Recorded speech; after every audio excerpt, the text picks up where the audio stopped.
Tengay. Je suis le régional du travail de Thiès. Donc, quand j'ai eu vent de ce conflit avec les travailleurs,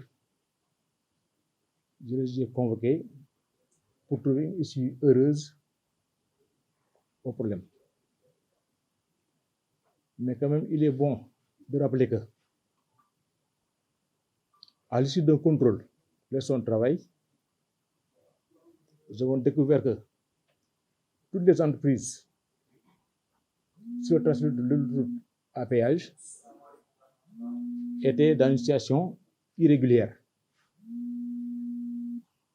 Et pour éviter de traiter le problème au cas par cas,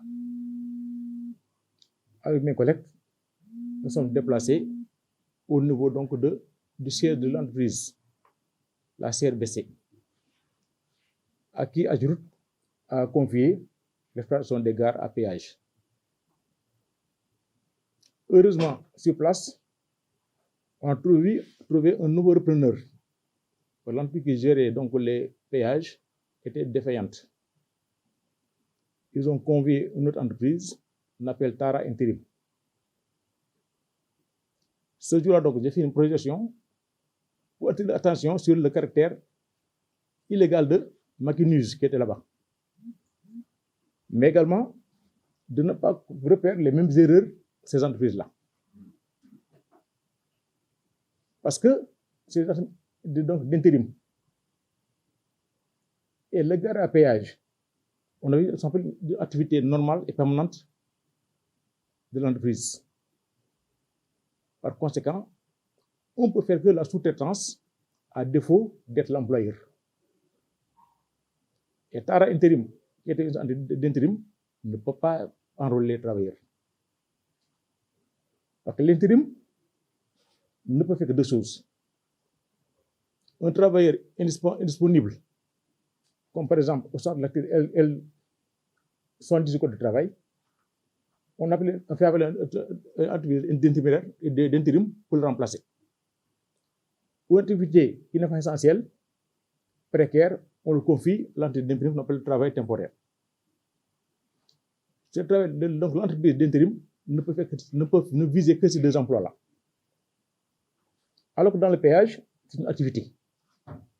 Par conséquent, seule la sous-traitance pouvait être à ce niveau-là. Donc, j'ai alerté la CRBC et Tara pour dire qu'à l'état actuel du statut de Tara, Tara ne peut pas enrôler les travailleurs. Ils vont donc prendre les mesures pour que si Tara doit aller là-bas, que Tara change en tout cas créer une nouvelle entreprise de droit commun à qui on va sous-traiter l'activité.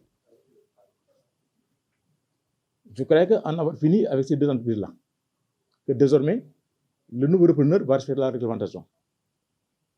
Malheureusement, je constate plus tard que rien n'a été fait. Ils ont fait ce qu'on appelle le forcing. Au mépris de la réglementation, on a confié à Tara Intérim la gestion des gares à péage.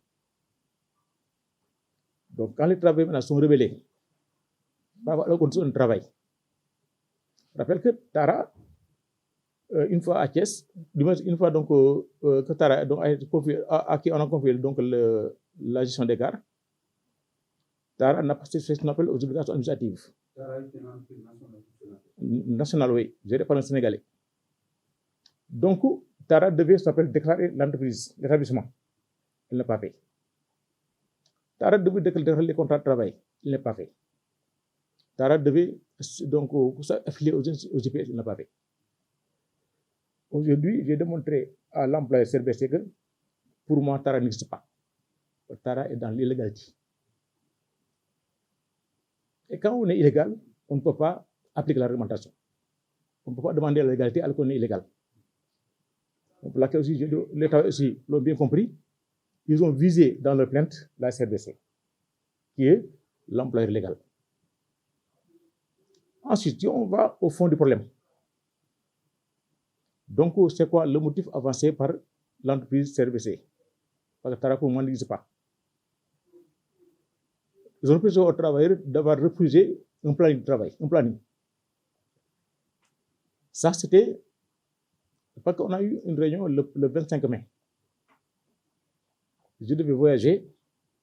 J'ai tenu à ce que la réunion se fasse. 2 jours après, les travailleurs m'ont appelé pour dire qu'il y a un nouveau planning qui a été proposé. Ils refusaient. Ils demandaient de reprendre le travail sur la règle. Appliquer après, on verra ce qu'ils ont fait. Aujourd'hui, donc, CRBC, par l'intermédiaire de Tara, est censé travailler sur la base d'une faute lourde et une faute commise il y a 2 mois, le 26 mai. Donc, sur la forme, la procédure n'a pas été respectée.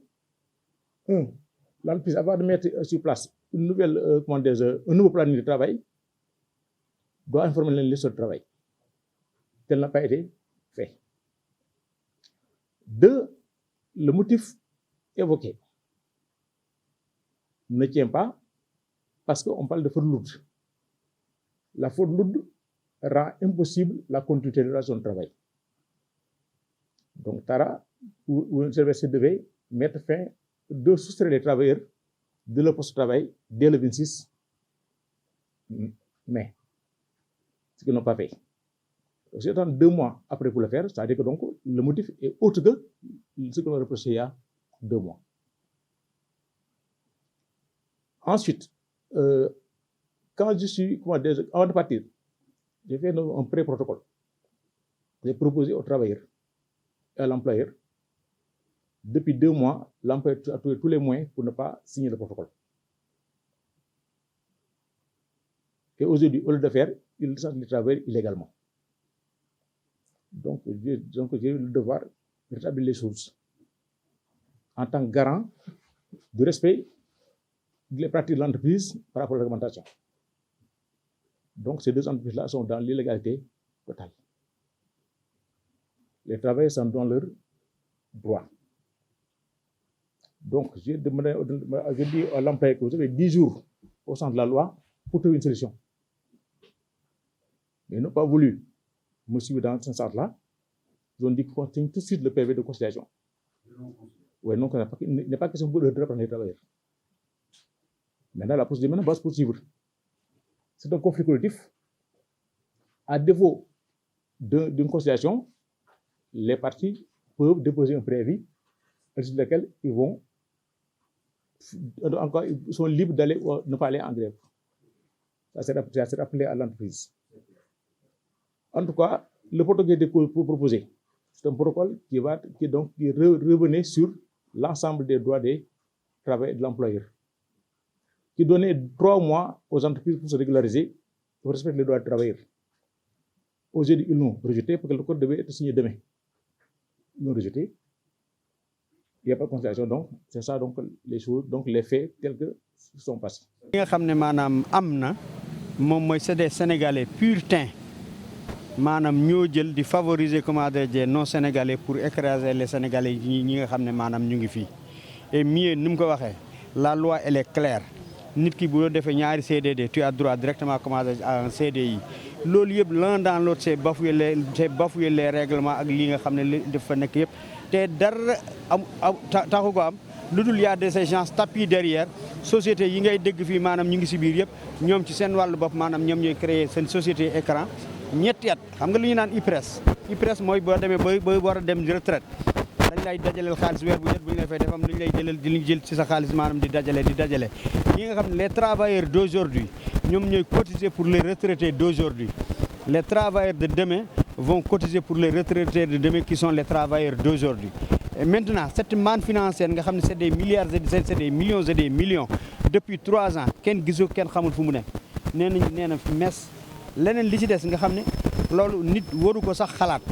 Dafa am lu ñu naan prestation familiale ça c'est le code du travail maanaam moom moo ko jox employeur bi mu fekkee ne da nga am soxna maa nga am doom maa nga am comment dirais-je nga doon jigéen nga am jëkkër nga am doom ak lenn yëpp dafa am li nga xam ne loolu yoon de la ko may yow mii ndey bu fekkee ne xale bi dafa judd bu muy am benn at maanaam ba ñaari at bu muy am benn weer ba ñaari at ñetti weer yu ne dañ koy fay te li ñu koy fay yow mii ndey mi loolu mooy sa àq maanaam ci sëy bi loolu nga ciy am muy prestation familiale bu passé ñaari at nag maanaam ba muy yegg 21 ans loolu moom bàyyi ji ñetti weer yu ne maanaam moom moo ko gi tey jii nag ñeenti at maanaam yi ñu kel li nga xam ne travailleurs yi dañ ko moom ñu ngi koy dagg ci seen salaire loolu ba léegi kenn mësu cee bénéficier kenn mësu cee dem dara maanaam li nga xam ne ay doomi travailleurs yi ñoom ñoo ko moom ñoom ñoo jël di dem maanaam di ko dundalee seen i njaboot di ko dundalee seen i kii loolu rek foofu rek laa ci doon commencé tënk pour di yaatal merci. pour éviter signer ñu CDI léegi kooku dafay changer dénomination dem tudd Macky News c'est-à-dire yow sax Samba nga tuddoon démb tey bàcc nga tudd ki moom entreprise Intellimane bi gérer 2 ans yi moom moomaat Macky News juste ñu ngi ñuy jéem a lëre foofu noonu pour bañu signer CDI peut-être espérant que ñun ay illettrés leen jànguñu wala xamuñu la xew ci réew mi ci loolu tamit 3 ans yooyu muy 3 ans de contrat ñu ngi doon dund ya nga xamante ni tey ñun dañoo liggéey ba 3 ans yi jeex liñ ci gis mooy ñun suñu ay versement IPRES ndax gars yi versé wuñ ko suñu CSE suñu ay prime de transport duñ ko joxe et que chaque mois dañuy def 32 heures d'heures supplémentaires c'est-à-dire 48 heures la semaine au lieu de 40 heures yooyu yëpp nag bi ñu demee ba constaté ko xam ni ñii kat fi ñu jëm ak ñun ndox amu fa parce que ñi ngi piétiner suñu ay droits plus ay menaces ay intimidation ay licenciements abusifs ñu ne xaar leen nag ñu ñëw commencé wax mais avant moom muy dem ñu daal ñu indi beneen société boo xamante ni Tara intérim la wuyoo mais Tara li ci gën a garaaw mooy moom avant muy ñëw dafa def lu ñu tuddee ay licenciements dafa dàq 103 personnes jëlagul service mais annoncé na carrément ne day wàññi 103 personnes def ay rétrogradation wàññi salaire yi yooyu yëpp ba pare dindi contrat bi nga xamante ni ñu ngi ko doon xaar ci embauche peut-être ñu indil ñu ko ne contrat à l'essai d'engagement de 3 mois changer suñu convention bi nga xamante ni ci convention commerciale lañ nekkoon yóbbu ñu ci BTP ci loolu nag mooy li nga xamante ni tey moo juddaloo collectif bii ñu taxaw di wax ak yéen tey bi ñuy defee loolu dañoo jug daal di dem gis DRH bi nga xamante ni moo fi toogal la CRBC mooy société mère bi biñ demee exposé ko problème bi dans un premier temps daf ñu forcer pour ñu signer contrat bi nga xamante ne leer na ko ni contrat bi c'est un contrat caduc ñu expliquer waxtaan mu ne dem leen dinaa leen revenir biñ demee taxul mu bàyyi mi ngi ànd ak waa Tara di wër gaari par guddi di forcer nit ki pour ñu signer contrat boobu leer na ko ni moom en âme et conscience que contrat bi du contrat boo xamante ni bu ñu war a signer la ci loolu am na ñu jotoon signer ñu juum ay ñetti nit yooyu léegi nag ci lañ daal di génn daal di dem gis porte-parole xalif général des Mourides sëñ Bass Abdou Khader daal di dem Thiénaba gis la xalif général daal di def tuuru kër kilifa diina yëpp daal di dem tamit gis ONG Jamra par le biais de Mame Matar Gueye daal di saisir tamit le médiateur de la République bi ñu defee yooyu yëpp tamit presse bi commencé di ci intéressé wu di wax ñu woo ñu ay waxtaan biir Ageroute bi ñu ñëwee waa Ageroute nañu ñun kat duñu seetaan ñuy wàññi personnel bi fii wala ñuy dàq kii wala quoi que ce soit de ce fait léegi dinañ wax ak Tara ñu signé 1 an ñun leen non ñun ay 1 an tax ñu jug ñun fi ñu toll nii on est CDIsé te dañoo gëm ni on est CDIsé léegi bi ñu waxtaanee ñu ne non comme Tara jël na kii ba pare jël na ko kii bi ba pare marché bi ba pare dañ leen di ñaan rek ngeen def 1 an ñun dinañ ko wax te bii mooy nekk dernière société intérimaire bu ñu leen di versé at ngeen di def dañuy créer benn société boo xamante ne ADS la tudd les autorités du Sénégal. ci waxtaan yooyu yëpp ñun ñu jàpp ni tey ñun jàkkaarloo fii ñii peut-être c'est des gens responsables ñu ñoo leen d'accord nañ mais lépp lu ñu waxtaanee fii dañ tënk ko fii ça sera signé noir sur blanc ñu jox ñu benn PV boobu ñoom dañoo signé Tara dafa waroon signé CRBC signé mais depuis boobu ba léegi kenn ci parti yooyu nanguwul signé n'empêche ñu ngi continuer di liggéey ba yàgg ñu takk ay brassard rouge defaat ay manifestation parce que li ñu waxtaanee woon yooyu yëpp nanguwuñ ci def dara mooy nanguwuñ fay heures supplémentaires yi li ma la jotoon limal fii yëpp nii nanguwuñ ci fay dara léegi ñun ñu ne xaar la ñu takk ay brassard rouge ba nga xamante ni tey président dafa war a dem inaugurer pont Foundiougne bi ñu woowaat ñu réunion parce que bëgguñu peut-être président Dial gis que ni am na mouvement d'humeur ci péage bi ñu bluffé waat ñu dem déglu leen ñu ñaan ñu nañ tekk brassard yi ñu demaat cadre de concertation loolu yëpp ñu nangul leen ko daal demaat toog continuer liggéey te boobu ba léegi defuñu benn abandon de poste defuñu dara ñu d'accord ci loolu nag bi ñu demee ba ci biir inspecteur ci la yëg problème bi daal di ñuy convoqué parti yëpp bi ñu ñëwee ñun en tant que représentant wu travailleurs yi ñu exposé ko ñun suñu ay points revendicatifs employeurs yaa ngi toog ñoom ñëpp muy Tara muy Essentiel muy la CRBC Ageroute ñoom ñëpp ñu ngi toog léegi ñoom ñëpp nangu nañ ñu tënk benn protocole ñu tënk benn protocole d'accord mu des la nga xamante ni signé boobu ñu ngi ko defoon le 24 mai ba tey ñuy wax ak yow nii ñoom nanguñ ko signé léegi bi ñu inspecteur convoqué waatee beneen réunion ñoom ñu ñaan report ñu yaakaar ni report bi dafa am leneen lu ko waral ndekete ñoom ñu ngi préparer pour licencier ay nit lan mooy motif licenciement boobu noonu tey dañoo toog ci réunion bi le 24 di waxtaanu heure ba dugg ci heure supplémentaire yi si la ñu DRH bi monsieur Ciss wax ni carrément que dañ leen di proposer benn planning boo xamante ni dootoo leen def heure supplémentaire c'est-à-dire dootoo leen liggéey 48 heures da ngeen di def 40 heures. inspecteur si loolu da kaa arrêté na ko yaa ngi wax heure supplémentaire rek mais li ma lay xamal mooy ñii mën nañ def 40 heures sax am heure supplémentaire parce que foofu inspecteur comprendre na ni carrément que kii objectif bi du lenn lu dul rek naa dindi 48 heures bañ a fay heure supplémentaire bien vrai que mosuñu ko fay 36 mois mooy 3 ans ñu ne waa d'accord léegi planning boobu noonu ñu ciy xëccal bàyyil parce que bi ñu jógee ci le 24 bi la ñu envoyé planning bi le 25 laa nuyu pour ñu war ko commencer le 26 mooy ñoom déjà dañoo brûler étape yi respecté wuñ règle bi parce que ñoom au moins war nañu ko soumettre 72 heures avant ñun ñu étudier ko xool ndax tey planning bii ñuy liggéey suñ ko liggéeyee tey liñ ciy jëlee duñ ko fayee ko fajoowaat ko maanaam ndax tey lii du am benn impact négatif ci suñu santé ñu xam ne lii carrément kat baaxul ñu ne duñ ko liggéey ñu xëccoo ba nga xamante ni tey benn responsable Ageroute du nom de monsieur Diongo daal dina saisir ay supérieur am ñu jox ko aval pour mu ñëw dox ci médiation bi ñu woowee réunion ñu ñëw daal di toog ñun ak les CDG les chefs de gare monsieur Ciss dafa waroon présent jour boobu mais dafa daw réunion bi en disant que amul information bu ñu war a jox ci planning bi te moom moo ñu ko proposé mais n'empêche jour boobu toog nañ ak monsieur Diongo ak les 4 CDG ñu waxtaan ñun ñu wax leen lan moo tax ñun bëgguñu liggéey planning bi ñoom ñu wax ñu ne ñu carrément pourtant boo leen ko liggéey nii ak nii ak nii ñu ne nañ essayé ñu commencé liggéey planning bi dégg nga de planning bi nga xamante ni moo defoon problème commencé nañ ko liggéey ñu liggéey ba ci biir ñoom ñu woowaat nañu ne non arrêté leen planning bi ñu proposé leen planning ancien bi léegi dinañ leen fay heure supplémentaire ñu daawal 2 mois ñoom planning bi nga xamante ni tey moom lañ retiré waat maanaam moo defoon objet discussion bi ñeneen loolu mooy motif bi nga xamante ni moom la ñuy dàqee tey 16 éléments yi nga xamante ni ñoom lañ licencié